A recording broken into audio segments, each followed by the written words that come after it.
Okay, so I have left this idea of limits of accuracy for the end of this course purposefully because it's kind of tricky. If I'm being honest, it's a bit of a tricky concept to get your head around. But the reason this idea, these limits of accuracy, and the idea of true measurement comes about is because there is no measuring tool that is 100% accurate. That's really trippy, right? And I've been talking, especially in the introduction, about the significance of measurement, and we've looked at measuring things and how useful it can be, and it seems like this really great system. But like all things, when they're applied in the real world, certain problems arise because we are exposed to the elements, the universe, and these things affect our measuring tools. So when we take certain measurements, sometimes we can't be sure that what we've measured on our ruler is in fact that exact measurement. But there are certain parameters near these certain kind of limits to our measurement between which we can be quite certain that the true measurement will lie there. So there's I've said a mouthful, and I know this sounds really weird, and it was really weird for me as well when I dealt with the idea of uncertainty and limits of accuracy for the first time. But let's just take for now, and I'll hopefully be able to work through this slowly and with a bit of clarity. But I've drawn here a ruler. So we're going to say this is a centimeter ruler. Obviously, it's not to scale. And I have drawn 14 notches here. So we have 1, 2, 3, 4, 5, 6, 7, 8, 9, 10, 11, 12, 13. Oh, wait, 1, 2, 3, 4, 5, 6, 8, 9, 10, 11, 12, 13, 14. Yes, so there's 14 little increments here. And this I'm going to call a 14 centimeter ruler. So I'll write this here. So we have a 14 centimeter ruler. And I'm going to make a measurement. So I want to measure the distance between 2 points. One is here, and one is here. Now, if I were to measure, actually, let me, for simplicity's sake, I'll draw the first point at the start. So I'm measuring essentially the distance between here and here. And we are using this is going to be in centimeters. So how far is this distance? If I place my ruler along it, it is going to be 1, 2, 3, 4, 5, 6, 7, 8, 9, 10, 11 centimeters. So from here to here, we have 11 centimeters. Now, this measurement I've made is great, but we can't 100% be certain that this is the case because when you look at mass production of measuring tools, for example, we are producing rulers on a large scale. I'm a big ruler company and I'm just mass producing these.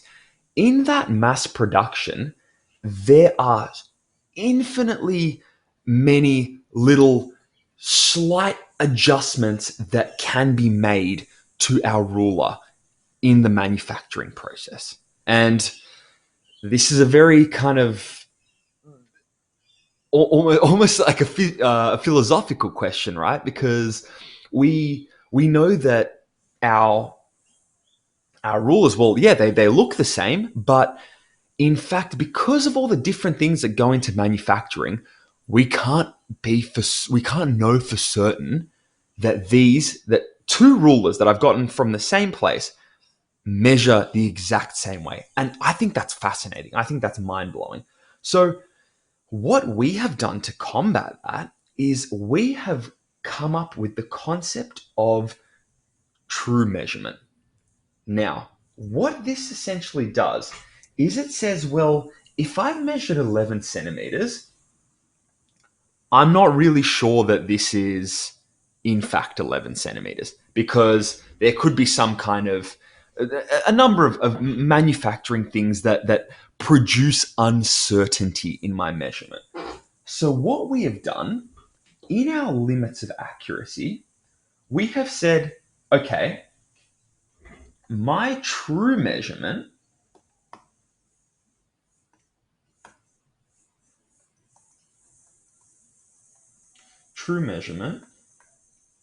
we want to outline 2 points, 2 measurements in which we can be sure that our actual measurement will lie.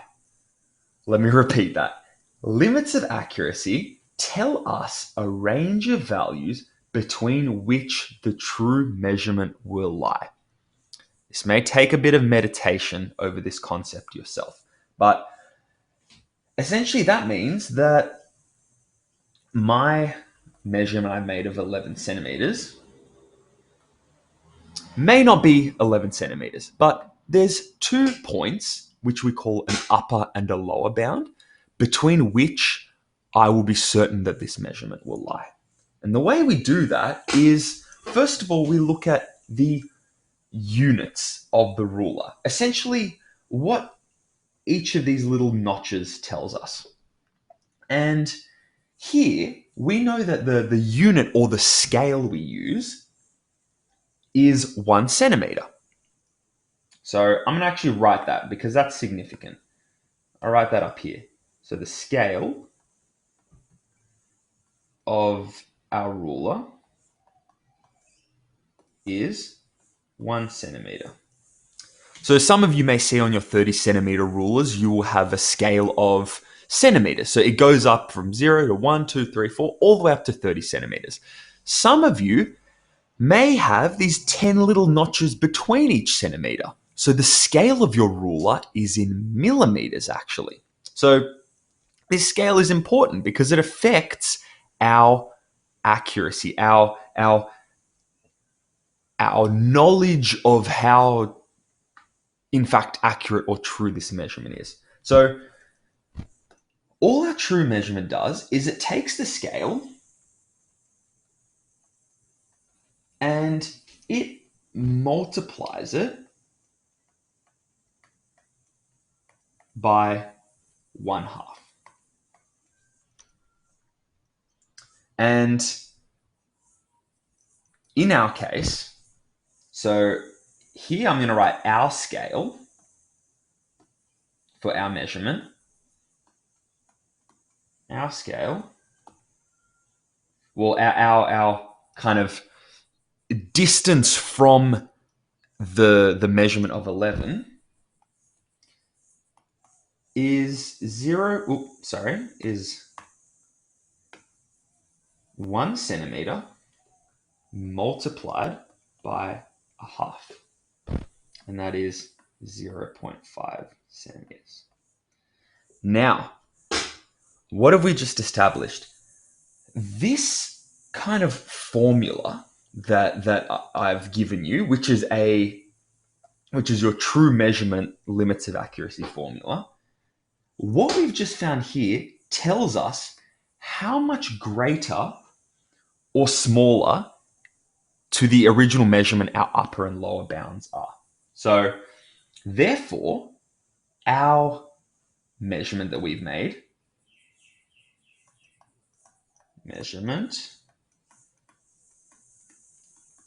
equals to, well, we measured this to be 11 centimeters, this distance between our 2 points. That's 11 centimeters plus or minus. So we said our true measurement can be greater or smaller, hence this plus or minus, 0.5 centimeters. So that means we have an upper bound and a lower bound. So I'll leave it in the same color. So we can say with certainty that whatever measurement we take on our instrument, on our ruler in this case, will be between 10.5 and 11.5. Somewhere between these two will be the true measurement. It may not necessarily be 11 centimeters. This is why it's such a tricky kind of concept, but it's going to become a lot more significant when you deal with, no pun intended, significant figures and further measurement in year 8 and 9 and onwards. But this idea of uncertainty and limits to our accuracy extends all the way through to even uni level, because if you're a scientist, for example, doing experiments, you have to account for uncertainties in your measuring tools, in the data you have collected from your experiments. And our limits of accuracy that we've established here is a surefire way to say, well, I know for a fact that my number will lie between these two bounds. And these being my lower bound, so the number which takes into account the minus, so a number that could be smaller than our actual measurement, or the number that could be larger than our actual measurement, so an upper bound.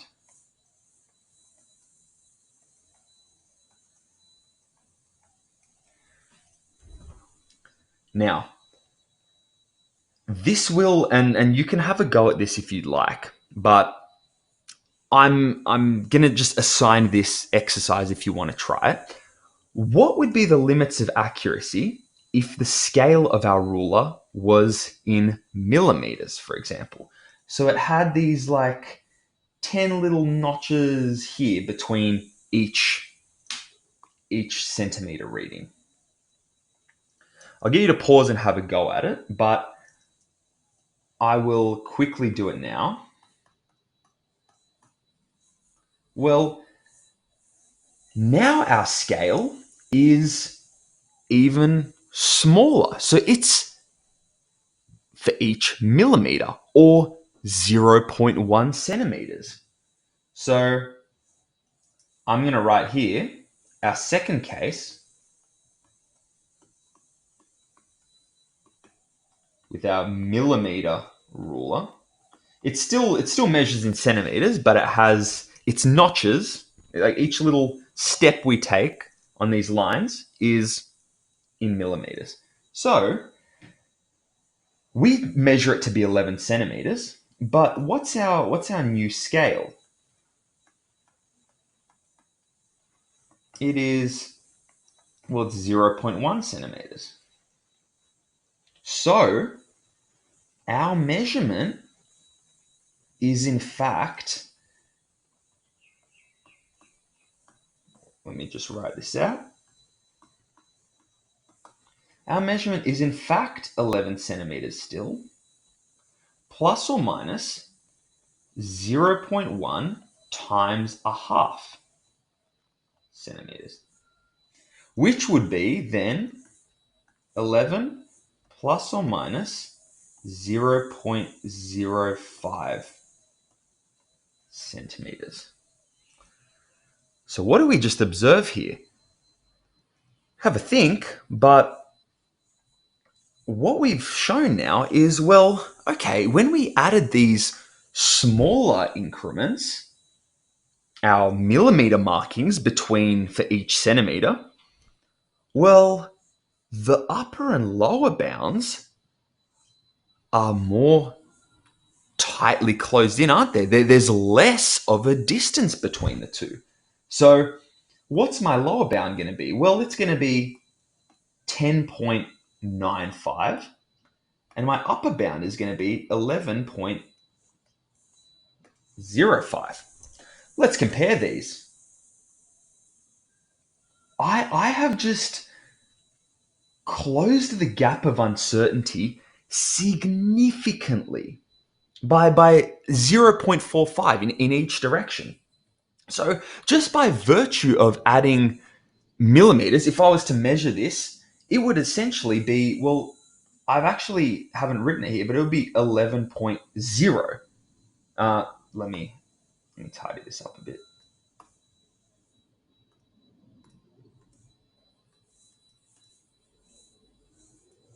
Because we've added these millimeter markings, we are working towards the smaller we get, the more accurate the more accurate we can say our reading is, our measurement we've made is, because the upper and lower bounds here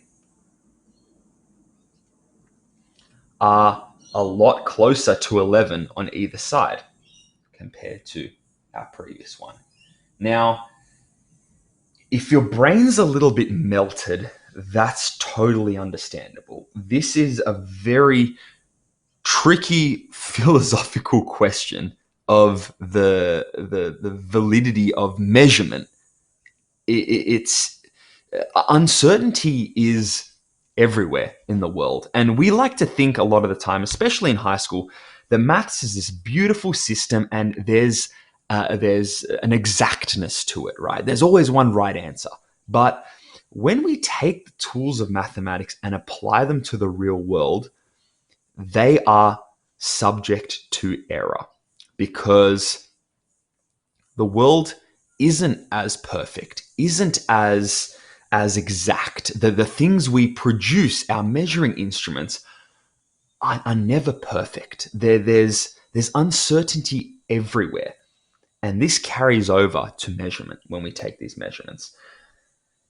The idea of true measurement and limits of accuracy will become a lot more clear when we start talking about significant figures. And the more accurate our measuring tools, the smaller these little notches get, the more certainty we have. So scientists have created a lot of these very, very precise tools to the tiniest of units, far smaller than the centimeters we've looked at here.